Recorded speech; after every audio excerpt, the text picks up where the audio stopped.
Hey, brothers and sisters, this is an addendum to the last video I did on how does it end for the AC, for the Antichrist.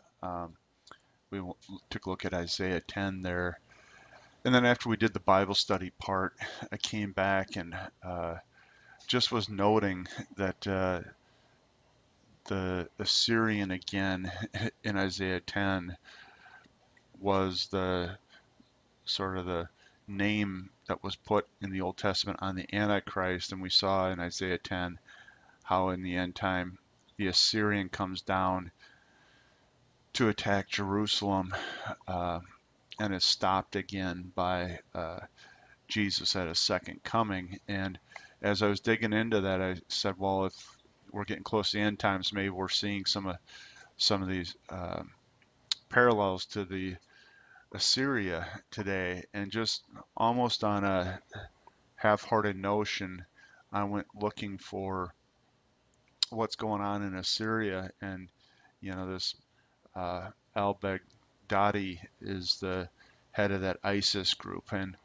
um, I'm not I'm not trying to say he's the Antichrist, because matter of fact, I thought this guy was, because he was held hostage in the U.S. internment camps, released, and then he went on his big binge.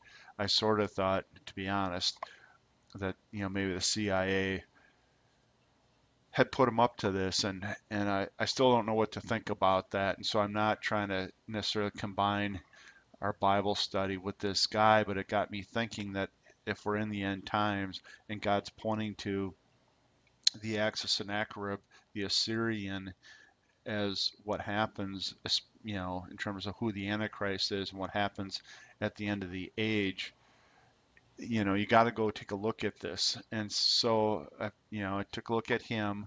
Now, look, if for those that didn't see the prior video, he was born near Samarra, Iraq, and he's a Sunni, and he used to be with Al Qaeda, and now he's got his own deal going on, right?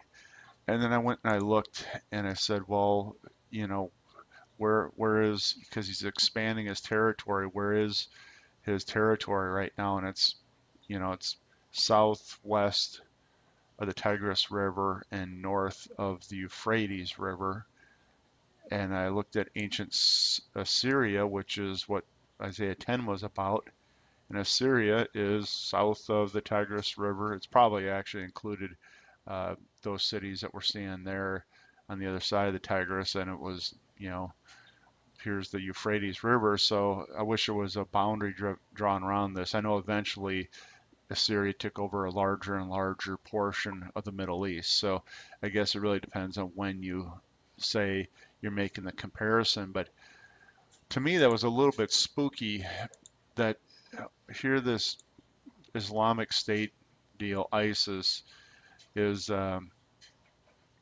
it's mapping really close to the historical Assyria. Is this why the Bible called them the Assyrian? Okay, so that's what I was digging into. Now, after I finished that last video, um, and I had pointed out, oops, sorry about that one.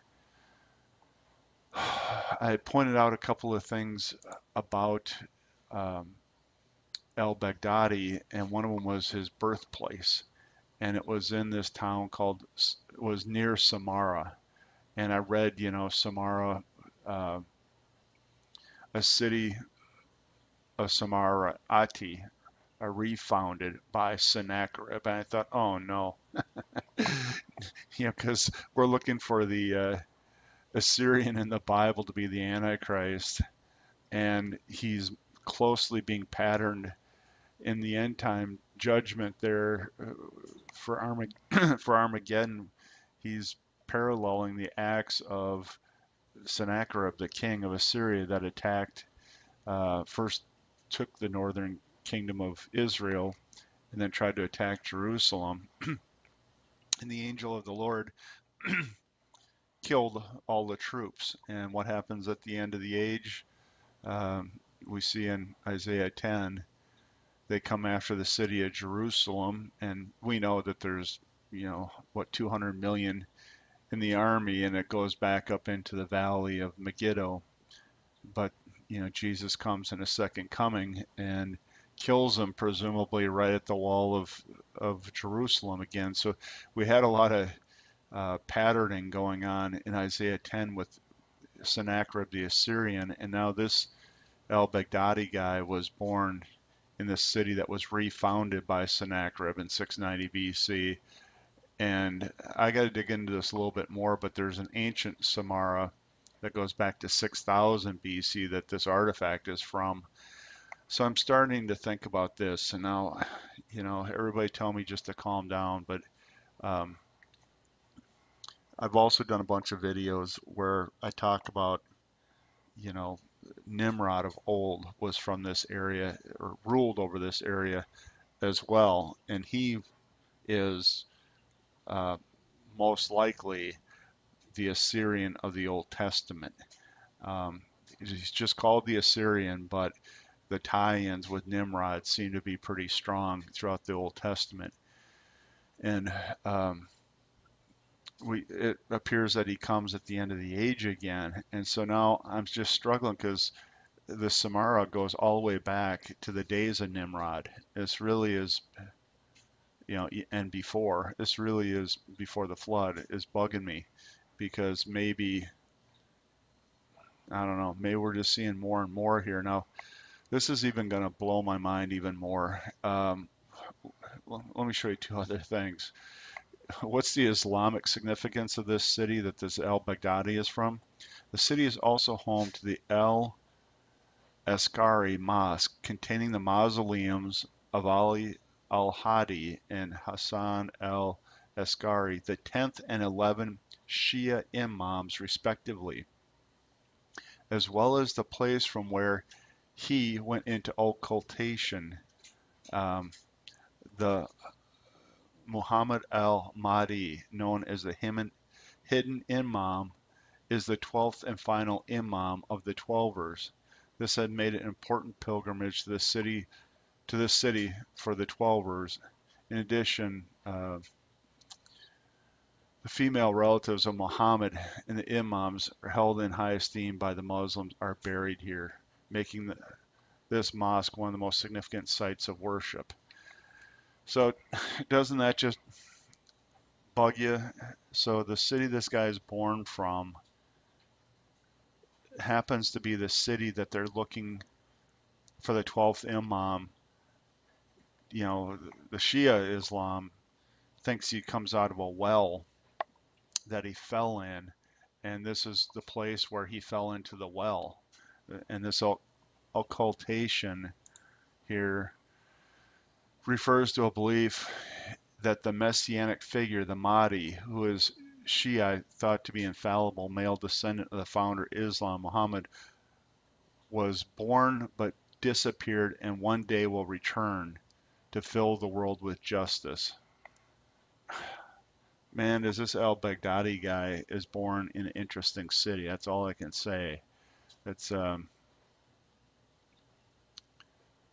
kind of blowing my mind. Now the way he's behaving, he's staunchly against the Shias. If you read more of this history here, um, there was bombings in his city.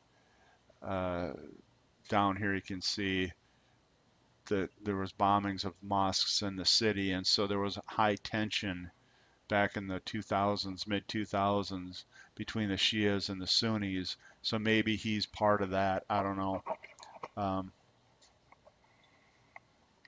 the other thing I'll point out is here's something called the Samarra Bowl at the Pergamum Museum. And for those of you that know Revelation, uh, Pergamum is the city of the seat of Satan before it. I don't want to step on anybody's toes before the priests of the um, high priests of that temple moved to Rome. I'll just leave that go. The swastika in the center of the design is a reconstruction. but I think that means it was originally there. So you got the occult symbology here. The swastika goes way before the Nazis. This is occult in nature. So um, I don't know what to think. This is just a lot of stuff. Let me just recap where we're at. So Isaiah 10 is one more picture of the Antichrist in the end times. He's called the Assyrian, and according to the flow of Isaiah, really it goes 8, 9, and 10.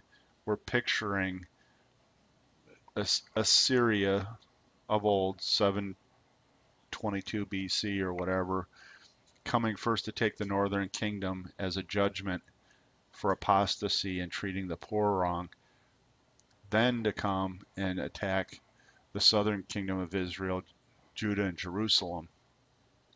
And Isaiah was warning about this, and it ended up happening. And you can read that in Isaiah 36 through 38. So what we got there is the pattern being set that the attack from Sennacherib back then is going to be very much alike the attack that leads to Armageddon.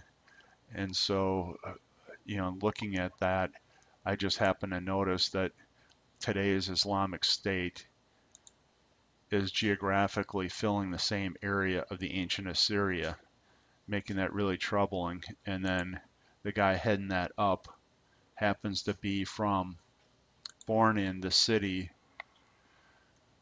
that first has a tie to uh, the ancient Nephilim culture after the flood, and even before the flood, as well as it's the city of the 12th Imam where he went into hiding or occultation, and they're expecting him to come back out of the well. So would this guy ever fit the bill? I mean, uh, the hard thing for anybody is the Antichrist to lead a one world political system, and then with the false prophet, a one world religious system. You have to bring together somehow the West and the East. And I can see somehow if he demonstrates to the Shia Muslims that he is the 12th Imam because he was born in the town they're expecting him from and all this, maybe he can fit that mold. And then we talked a little bit about, well, how could the West embrace him? I sort of suspect that the West might have something to do with setting this guy up so that he can make his dramatic run the way he did. We certainly left behind hundreds of millions of dollars in equipment in the Iraq War that we never picked up, and now he has. And the central bank of Iraq is reportedly where he got $478 million from right after he started this push, which the central banking system's Federal Reserve potentially tying it into both Rome and the banksters, if you want to say, of the world. So it's really suspicious how these accidents have led to really fuel this guy getting such a head of steam. And so is West coming together with East? I just got to tell you, it's bugging me. So I had to do a second video here. There seems to be a lot here, but um, I still am holding on to this very loosely. So appreciate any comments below. It's still kind of processing all this because, to be honest, I made these connections even while I was recording the last video. It was very fresh. I hadn't really had time to piece this together. So um, I don't know. You see here pictures of what this guy is doing. It's rather gross. But he's crucifying people, shooting them in the head, and what he's doing to the children is absolutely disgusting. So saints, who knows? Is this the guy? I mean, I pointed to 2 Thessalonians 2, where it's clear that the church is gone before he is announced. So I don't know, and I won't know. I plan on being upstairs before we know for sure. But appreciate your comments below. I know this is kind of strange. All this is the way I'm thinking of it right now. Thanks, Saints.